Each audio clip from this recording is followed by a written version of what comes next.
Recite Quran continuously, and then in the Quran every day make a habit of Surah Al-Duha with Allahu Akbar, La ilaha illallah wallahu Akbar, and continuously recite La hawla wa la quwwata illa billahi al-ali al-azim. Rasulullah sallallahu alayhi wa sallam said that this is a cure, a treatment for 99 diseases, the least of which is depression.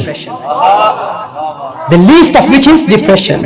La hawla wa la quwwata illa billahi al-ali al-azim. Recite this every day and keep reciting istighfar. Astaghfirullah, astaghfirullah, astaghfirullah. कसरत से इस्तिगफार करते रहे, कसरत से अस्तगफिरुल्लाह. और अस्तगफिरुल्लाह सिर्फ ये नहीं कि गुनाहों से माफी मांगने के लिए, इसके बेशुमार फवाइद हैं, लातादाद फवाइद हैं.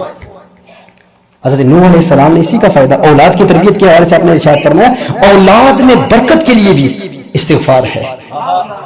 अगर बारिश की बरसात नहीं हो रही तो बारिश के लिए भी इस्तिगफार है, दौलत के लिए भी इस्तिगफार है. इस्तिगफार तो आपको मुस्तजाब दावत बना देता है. ये तो ऐसा वजीफा है कि आपकी दुआएं कबूल होती है. इस्तिगफार की कसरत करें. अस्तगफिरुल्लाह, अस्तगफिरुल्लाह, अस्तगफिरुल्लाह. अल्लाह जल्ल व अला के इसम में, इसमें ज़ात में बरकत है. हज़रत अबू बकर शिबली अलैहि रहमा के दौर का भी एक वाक़या है कि अबू अली सीना उनकी महफिल में बैठा है और अबू बकर शिबली रहमहुल्लाह अल्लाह के कलाम पर बात कर रहे हैं कि अल्लाह का कलाम मुअस्सिर है, इसमें असर है. अल्लाह जल्ल व अला के इसम में, इसमें ज़ात में बरकत है, इसमें असर है. और अबू बकर शिबली रहमहुल्लाह ने इरशाद फरमाया कि अल्लाह के कलाम में असर है. आप जानते हैं कि फलसफी जो है वो चार शक्लों से बात करते हैं. कहते हैं शक्ल खारजी एक है, शक्ल लफ्जी है, किताबी है, ज़हनी है.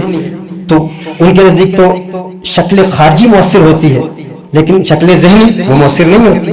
शक्ल किताबी, शक्ल लफ्जी मुअस्सिर नहीं होती. तो अबू अली सीना ने कहा कि हम ये तो मानते हैं कि अल्लाह मुअस्सिर है, अल्लाह मुअस्सिर हकीकी है, हम अल्लाह की तासीर को मानते हैं, अल्लाह की ज़ात में असर है. यानी मिसाल के तौर पर ये कागज़ है, अब इसमें मैंने अगर आग लिखा हुआ है, आग लिखता हूँ, तो फिलोसफर्स कहेंगे अगर किताबी आग मुअस्सिर होती तो किताबी आग इस कागज़ को जला देती. आप आग के बारे में सोचते तो आपका जहन जल जाता, आग का तलफ़्फ़ुज़ करते तो आपकी ज़ुबान जल जाती. फलसफियों के नजदीक किताबी, ज़हनी और लफ्जी ये मुअस्सिर नहीं होते. वो कहते हैं शक्ल खारजी ही मुअस्सिर होती, वही हकीकी होती है. तो अबू अली सीना ने अबू बकर शिबली से कहा कि ये कैसे मुमकिन है, तुम कहते हो कि अल्लाह के कलाम में तासीर है. हम अल्लाह को मुअस्सिर मानते हैं, ज़ात को मुअस्सिर मानते हैं, लेकिन इन तीनों को हम मुअस्सिर नहीं मानते. अबू बकर शिबली रहमहुल्लाह अल्लाह वाले थे. उन्होंने कहा तू तो गधा है, तुझे कौन समझाए, तू तो गधा है. जब गधा कहा ना तो उसका चेहरा बदल गया, चेहरे का रंग बदल गया, गुस्से में आ गया. तो अबू बकर शिबली रहमहुल्लाह ने फरमाया देखता नहीं है, अगर गधे का नाम तेरे चेहरे का रंग बदल सकता है तो अल्लाह का नाम दिलों का रंग दूर क्यों नहीं कर सकता. अल्लाह का नाम दिलों का रंग दूर क्यों नहीं कर सकता.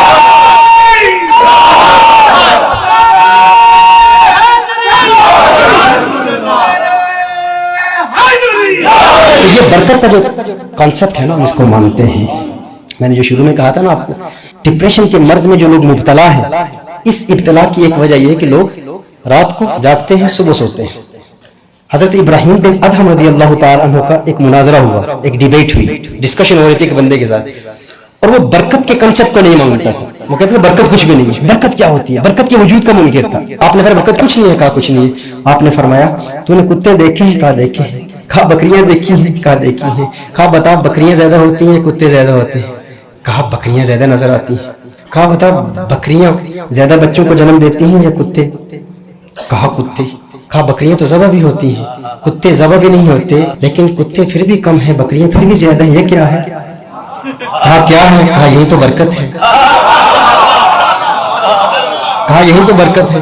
कहा बरकत कैसे है, बरकत कैसे है, बरकत कैसे पैदा हुई. हजरत इब्राहिम बिन अदहम रज़ियल्लाहु ताला अन्हु आपने इरशाद फरमाया जब रात होती है ना तो बकरियां जल्दी सो जाती हैं, सुबह जल्दी जागती हैं. कुत्ते रात को भौंकते रहते हैं, जागते रहते हैं, और जब अल्लाह की रहमत के नुज़ूल का वक्त आता है कुत्ते सो जाते हैं, वो महरूम रहते हैं. बकरियां उस वक्त जागती हैं, सुबह के वक्त जागा करो, अल्लाह बरकत देगा. बकरियों में बरकत इसलिए है. तो डिप्रेशन का मुकाबला करने के लिए ये याद रखें, और ये मुश्किल काम नहीं है. लोग कहते हैं यार रात को नींद नहीं आती, एक दिन ये तजुर्बा कर लें, सुबह एक दिन ना सोएं, स्विमिंग चले जाएं, जिम चले जाएं, कोई और काम कर लें, एक दिन अपने आप को मजबूर करके जागते रहें, दूसरे दिन देखें कैसे नींद आ जाती है. मसला ही नहीं है, प्रॉब्लम ही नहीं है, एक दिन का अमल है. کلمات کی برکت کے حوالے سے مجھے یہ نقطہ ذہن میں آیا، تو استغفار پڑھا کریں، کثرت سے استغفار پڑھا کریں۔ میں نے کہا تھا نا کہ استغفار آپ کو مستجاب الدعوات بنا دے گا، جو دعا کریں گے اللہ کی بارگاہ میں قبول ہوگی۔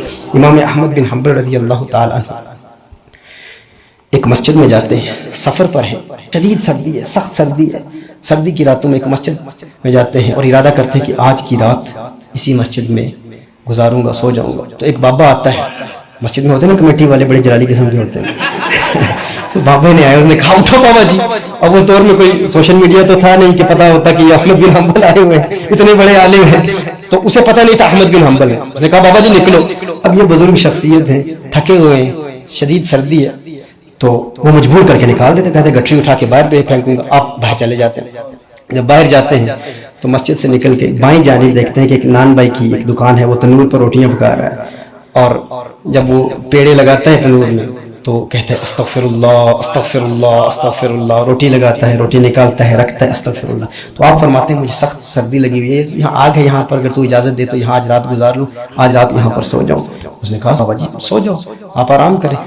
تو آپ دیکھتے رہے، اسے بڑی محبت بڑی نگاہوں سے دیکھ رہے ہیں کہ بار بار وہ استغفار پڑھ رہا ہے، استغفر اللہ استغفر اللہ۔ اس نے کہا بڑے میاں کیا دیکھ رہے ہو، بار بار آپ مجھے دیکھ رہے ہیں؟ تو آپ نے فرمایا مجھے یہ تیری استغفار پڑھنے کی ادا بڑی پسند آئی، تو بار بار استغفار پڑھ رہا ہے، استغفر اللہ استغفر اللہ استغفر اللہ۔ اس نے کہا کہ بڑے میاں کیا بات کرتے ہیں، اسی کی تو بہاریں ہیں، اسی کی تو برکتیں ہیں۔ کہا کیا برکتیں؟ کہا جب سے استغفار پڑھنا شروع کیا ہے میں مستجاب الدعوات ہو چکا ہوں، جو دعا کرتا ہوں اللہ قبول فرماتا ہے، کوئی دعا رد نہیں ہوتی ہے۔ فرمایا یہ بہت بڑا دعویٰ ہے کہ تو مستجاب الدعوات ہو چکا ہے، تو اتنا بڑا دعویٰ کر رہے ہیں، یعنی یہ تو بہت ولایت کا دعویٰ ہے نا۔ کہا بس اسی استغفار کی برکتیں ہیں۔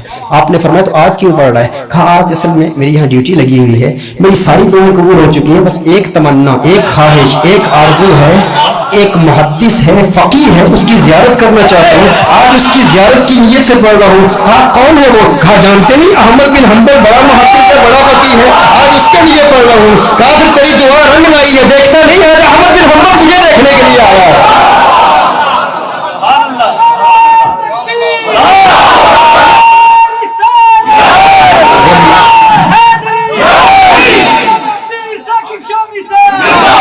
کسی بوڑھے شخص کو مسجد سے کون نکالتا ہے؟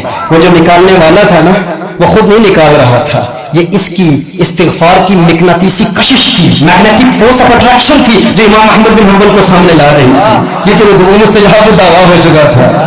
تیری دعا نہ اثر سے کبھی ملول ہوئی، ادھر زبان سے نکلی ادھر قبول ہو۔ استغفار کی برکت ہے یہ، اس استغفر اللہ استغفر اللہ استغفر اللہ کی کثرت کی برکت ہے، یہ پڑھتے رہا کریں۔